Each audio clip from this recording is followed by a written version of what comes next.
Watch this. One woman told me that to the Nez Perce County Central Committee, I am dead to them as a legislator. That's quite the extreme take for an elected official after another public reprimand for a Republican representative. Lawmaker Lori McCann tells us why this seems to be an extreme problem, and those who censured her tell us why they did it. This is extremely important, not only for trans athletes, but for all women athletes and girls, women and girls in the state of Idaho. A new U.S. court ruling is stepping over Idaho's athlete ban, so more transgender women can compete in Idaho, if they want to. Finding your way around town, you're likely reading a lot of street signs. But have you noticed how some of them, like together, tell you more than just your location? Censure. It's defined as an expression of formal disapproval, and it's a word that's been thrown around a lot lately. Several elected members of Idaho's legislature, members of the Republican Party, have had to face not only the word, but a vote to be subjected to it. And it's been happening for several months across the Gem State. The latest coming Tuesday night in Latah County. Republican Representative Lori McCann from District 6, which covers Lewis, Latah, and part of Nez Perce counties, was censured Tuesday night by 26 members of the Latah County Republican Central Committee for 5 votes she made during the last legislative session. For her no votes on House Bill 314, the library bill, House Bill 265, the drag show and minors bill, House Bill 155, a vaccine prohibitions bill, House Bill 259, an absentee ballot bill, and House Bill 273, which is a property tax budget bill. And this wasn't even the first time this has happened to Representative McCann. She was handed a vote of no confidence by the Lewis County Republican Central Committee in March and the Nez Perce Central Committee in April. 2 things that were decided by fewer than 20 people. Those votes were brought about by complaints from voters in those respective counties because they believe McCann wasn't following the party platform. And McCann admits she did check the box to adhere to the party platform back in May of 2022 ahead of the primary election. And she was told she did it again before the November general election of 2022. But those came before the GOP winter and summer meetings when a lot of stuff changed for the party platform. So this censure doesn't really carry a lot of weight other than a public demerit. Maybe you don't get help during your next campaign. That's kind of how these things have been going. But as McCann told us today, this kind of public admonishment, this kind of tribunal scolding for rules that weren't even in play during the last session, maybe they shouldn't matter in a campaign anyway. She told us from her home in Lewiston, she was elected to serve the many, not the few. Well, we have to remember our entire state is not all far right, and they have quite a few far right believers and on that side of the party that are precinct captains that believe that they are representing the majority of the Republican Party. And that's where the rub is, because I believe that I am representing more of what is the mainstream Republicans in the state of Idaho. It's not just the Republicans, because I was looking over some of the numbers in Latah County. You won in 2022 with 7,800 votes. The Democrat got 7,000 votes. So it's a pretty purple area. Oh, absolutely. It's a swing district. I've been here a long time. I understand Idaho. Yeah, I understand our district. I understand the different factions of folks that live in our district. And so I feel pretty confident that I am representing Main Street Republicans. And I guess the bottom line is getting those 7,800 votes to win in 2022. Should that be thrown out for the votes of 23 precinct captains that voted for this? Yeah, I don't think so. I think that we have a real disconnect between our state party and some of the these outside influences that have come in to our state, and they are trying to hold every Republican accountable for the extreme views that they believe that are on the far right. I mean, it seems like Tuesday night's vote was to decide whether you serve the party or you serve the people. Right. Do you serve the party or do you serve the people? I serve the people. And if my people that are in my district can say to me, we do not agree on that part of the platform, then I am working for the people. Party, it cannot be the only thing that we look at. I was raised in a very conservative home, and I believe in conservative values, but I also believe that I'm representing the people in all of my district, and that means all of them, not just the far right, not the left, not just the middle, but everybody. We are a swing area, and if we don't think about what's the middle, we're going to lose that, and we're going to lose seats. 10 people spoke against that resolution on Tuesday night, wanting the committee to not censure Representative McCann, and 9 people spoke in favor of the censure, according to the Moscow Pullman Daily News. Representative McCann pointed out this censure, well, comes without punishment, but the Latah Republican Central Committee told her to get back in their good graces, she could publicly recommit to the Republican platform. And when I asked her if she was going to do that, she told me there's no way she could commit universally to what that platform is right now. Okay, so what does the Latah County Republican Central Committee have to say about it? In a county where it's not overwhelmingly conservative, I asked the chair why they ended up voting to censure McCann. I guess we had a difference of opinion with the representative on how those votes affected the residents of our communities. I guess the question is she supposed to represent the party, or is she supposed to represent the people that elected her on both sides? Well, she's a representative of all the people. You know, when we talk about censure, you know, what we're wanting to do is open lines of communication so that as we talk about some of these critical areas that we think are critical, that we think we're being heard.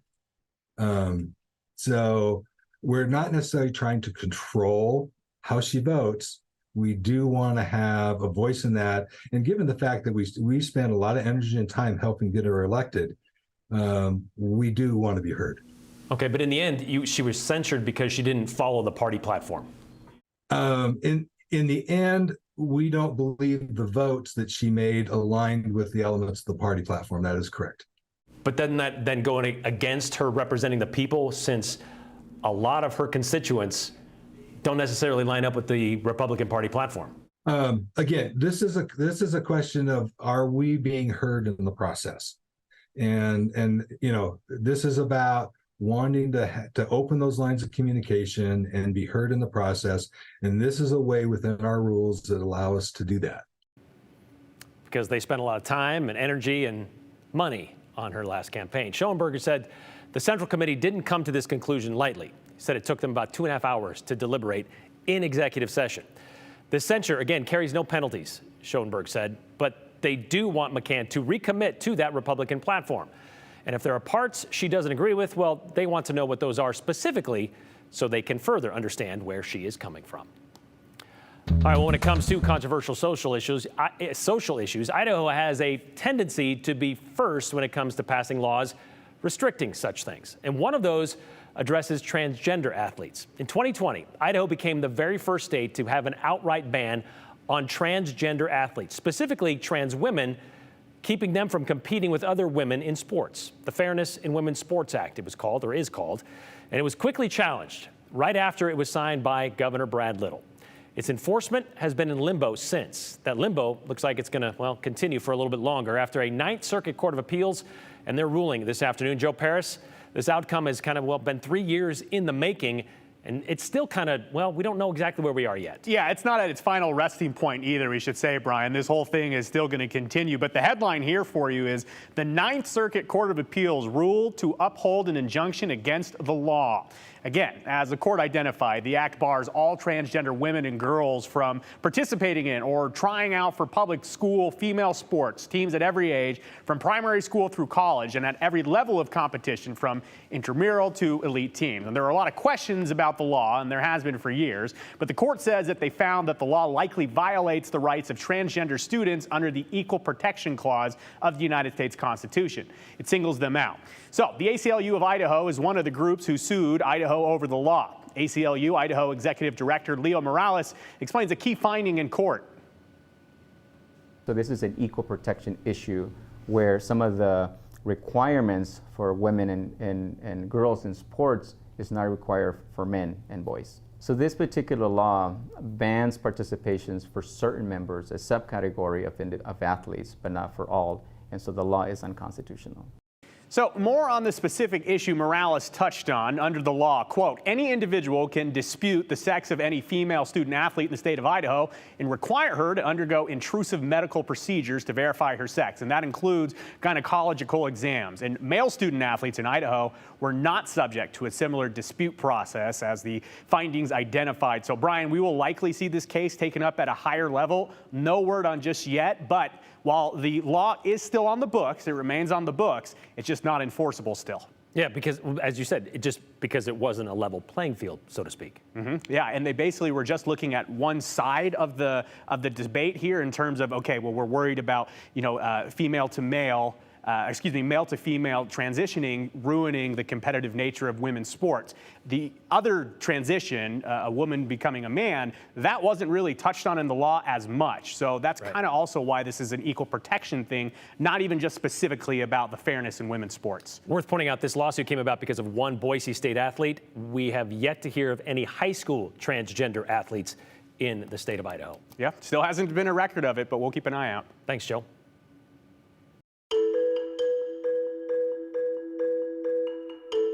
All you have to do these days to get from point A to point B, just plug it into your phone. But maybe that means you're missing something. Like what streets run into what streets? Well, we're putting them together for you. One good thing about these days and your phone, well, you can send us a text message. Make us laugh.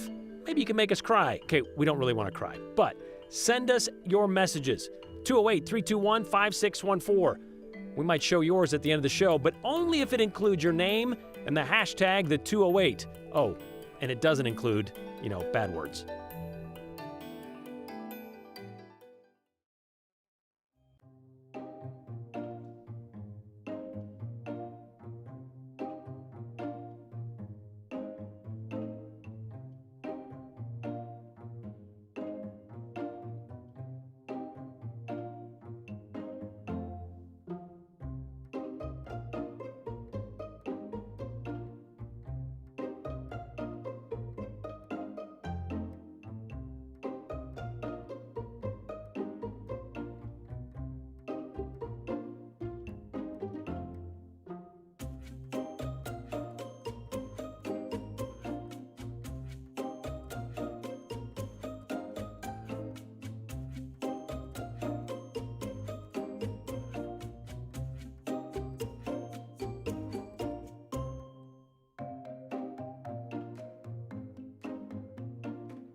There is some other stuff going on today across the 208, and we're going to bring it to you in the form of the 411. Here's Joe Paris. We only take the action we're forced into. A man has died after Nampa police say they shot and killed him. This happened yesterday afternoon on Marketplace Boulevard and Midland Boulevard. Investigators say the situation started at St. Luke's Hospital in Nampa, but ended at the McDonald's nearby on Marketplace. Nampa police say that a patient ran from the St. Luke's emergency room and ran in the middle of the street, stopping traffic. Police say the man went into several restaurants in the area, stole a knife, and tried to steal someone's car. Investigators say he eventually made his way to the McDonald's where officers caught up with him. That's when officers say the man charged at them with the knife, and an officer shot and killed him. No one else was hurt in the incident. This is the 9th police shooting in the Treasure Valley and the first for Nampa this year. The officer who shot and killed the man is on paid administrative leave. City of Boise finally has a new Office of Police Accountability Director. After nearly 8 months, Boise Mayor Lauren McLean appointed Nicole McKay. McKay was the previous chief of staff and chief deputy for former Idaho Attorney General Lawrence Wasden. She will start as the new director in early September. This comes after the former OPA director, Jesus Hara, was fired in 2022 for watching body camera footage from police officers at random. You can read more about this at ktvb.com. Goat heads are a problem for everyone. Yuck. Yep, those pesky little pricks, they are not liked. So why not pull a few in celebration and your contribution to society at the Boise Goathead Festival this weekend? Celebration kicks off this Saturday at Cecil D. Andrews Park at 10:30 a.m. The fun includes a pedal-powered parade with festival goers dressing up in costume. At the end of the day, there'll be live music, art, food trucks, and drinks from Lost Grove Brewing. And that's the 411 here on the 208.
A lot of intersections around the Treasure Valley, and the Treasure Valley also has its fair share of some strange street names out there. Likely you've heard of Chicken Dinner Road in Caldwell, Frozen Dog Road in Emmett, and of course there's This and That Road in Weiser. And we've done stories on most of those, if not all, I believe, which kind of left us at a crossroads when it comes to telling an interesting story about weird and wonderful street names.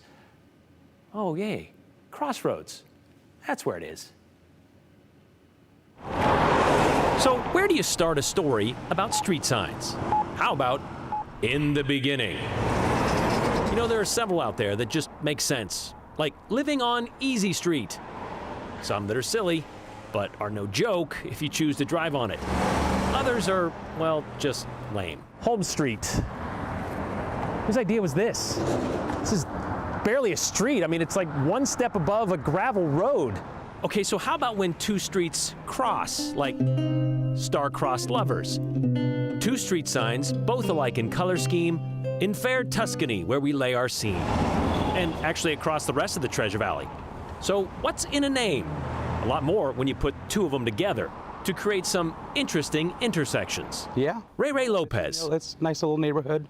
everyone here is pretty chill. So yeah. Bought his house 2 decades ago. Close to the highway. For its location. Close to everything downtown Nampa. Close to where I work right now. But really didn't consider where it was. No, I didn't even think twice about it. Until he had to tell people where he lived. I was like, I live on the corner of Cinnamon and Sugar. You can't miss it. They're like, no, you don't. I'm like, yeah, I do. Where? I'm like, Cinnamon and Sugar, guys. It's, you know, silly. I know. But go ahead. You live on the corner of Cinnamon and Sugar. Yeah. Say it to Ray Ray's face. Yes, I do. In fact, it's sort of a spicy neighborhood. Yeah, nutmeg's right there. Nutmeg's there. Sugar and spice and everything nice. Yeah, everything nice, yes. Yes. Meanwhile, more than a single bound across town, and more powerful than a locomotive. Up in the sky, it's a bird. It's a plane. No, it's just Lois Lane, Superman's girlfriend, which intersects with Iowa, where the Daily Planet reporter grew up. That one, you kind of have to think about. But on one corner in Cuna, not really. You don't. Do you know what you're standing under right now? Or maybe. Just a street sign? Yeah. What streets? You do. Maple and Syrup. That's pretty awesome. Yeah. I guess. Down another avenue in town, School Avenue, we find Don Carlin doing his best Tom Sawyer. Yeah, I kind of walked into this one, but it's okay. For a house on the corner of School Recess. School recess, yep. Which is kind of cool for a former teacher. I am. So recess and school has a double meaning for me. Now retired, every day feels like recess for Don. It does. When he's not painting a fence. Not a bad place for a retired school teacher. Not a bad place. Great place, actually.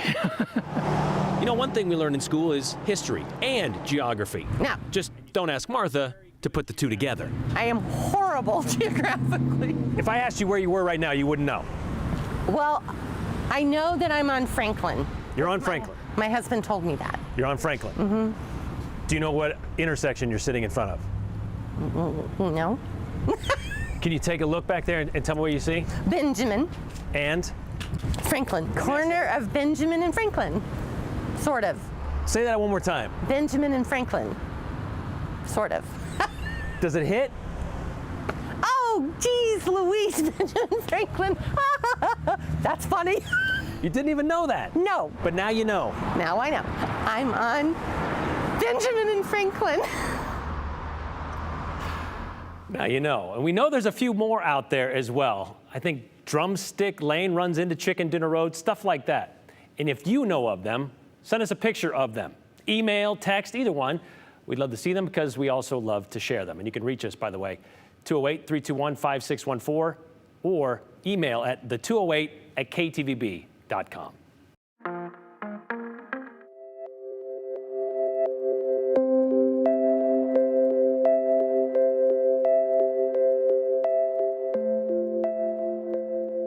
Switching gears and taking a look at your weather now. I don't really know how I'm going to follow that because that was pretty great, but I am tracking some storms tonight for you. So over in the Magic Valley, we've seen a lot of that activity, mainly around Twin Falls and eastward right now. So Burley has been seeing some of those stronger storms. We're not seeing too much moisture associated with these, but definitely lots of lightning across the area. And we do still have several alerts that are in place. There is a red flag warning right where you saw with a lot of those thunderstorms, and that's because thunderstorms that don't have a lot of moisture have chances of sparking new fires. So that's why the red flag warning is in place. We also have a heat advisory because we're still seeing temperatures up to 102 degrees, and that heat advisory will expire at 8 o'clock tonight. We're going to continue to see some of those storm chances as we go into the evening hours. So a lot of that shifting towards the west, seeing some of those higher chances towards Mountain Home in the overnight hours. We may see a stray thunderstorm in Treasure Valley spots in the overnight hours, but things starting to be a lot more widespread for those chances as we go into tomorrow. But our forecast will be changing a lot over the next few days because it all is going to depend on how much moisture we see from Hurricane Hillary right now. So you can see lots of ample moisture. This hurricane is moving into the area, and so Southern California, Nevada, and Arizona will all be seeing lots of moisture because of that, and so will we. Sunday, we can see already some of that moisture being pumped into our area, and Monday as well. So we're going to see how much moisture we actually end up with. It's just going to depend on how much moisture Hillary moves into our area and the track of that storm. So I don't want to get bogged down too much with totals because it's likely to change a lot over the next few days, but you can see Sunday through Tuesday, we're looking at a lot more storm chances.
A lot of comments sent in today about Representative Lori McCann being censured by the Latah County Republican Central Committee a couple of days ago, Tuesday night, on 5 votes that she made in the legislative session, last legislative session. Lori McCann would have my vote if I lived in her district, 100%. I was appalled by the same legislation she voted against. We have a few that have grabbed power within the party and are trying to run Idaho. It's no longer the grand old party and certainly doesn't represent this mainstream Republican, says Laura in Meridian. Thank you for speaking for all the people. I wish more had your convictions, said Gerald in Nampa. This one from Michael. I applaud Representative McCann for remembering that she represents the people ahead of the party. I wish all politicians would do the same. It looks like the far right is trying to bully McCann into submission. Good for her for standing up to them, says Sean. I asked her about that, or actually she mentioned that. She said she will not be bullied, and she'd like to talk this through to find out what she can do. They kind of want to have this open communication as well, what she does agree with in the party platform, what she doesn't. However, the state party platform seems to be you're all in or you're not. There's a checkbox, a simple checkbox that you're either with us or you're against us. So we'll see how that plays out. Originally from California, where the far left has taken over the legislature and overshadowing the moderate, that seems to be happening here the opposite way. We'll see you tomorrow.